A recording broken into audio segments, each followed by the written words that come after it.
हरे कृष्ण। गोटे दिन महिष्मती राज्य में महाराजा इंद्रसेन नामक जड़े प्रतिष्ठित राजा शासन करुले।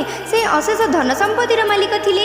भगवान विष्णुकर परम भक्त थिले। से जेतेबेले सभारे बसिथिले सेतेबेले देवमुनि नारद पहुँचिले। राजा इंद्रसेन तांको हाथ जोड़ी प्रणाम करिले।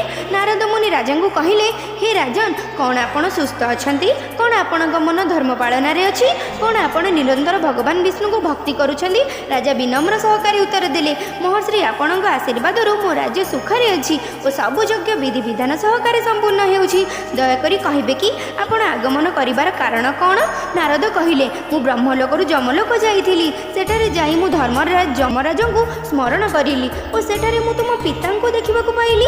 केवल से एही कारणरु लोकरे अछंती, कारण से थिले एकादशी व्रतर भांगी देइथिले। से तुम पई गोटे वार्ता पठाइछंती। से पूर्वजन्म होइतिबा अजଣା कारण पई से जमलोकरे अछंती। जदि तुम्हें श्रीकृष्ण पक्ष इंदिरा एकादशी व्रत मो पई करिवो तेबे मु स्वर्ग प्राप्त करिबी। एहा सुनी राजा इंद्रसेन नारद मुनि को एही व्रत विधिर कथा जानिले। दशमी तिथि को पितृपक्ष श्रद्धापूर्वक श्राद्ध करती और केवल गोटे थर भोजन करती। पुणी एकादशी दिन स्नान करी विधिपूर्वक व्रतक रखती।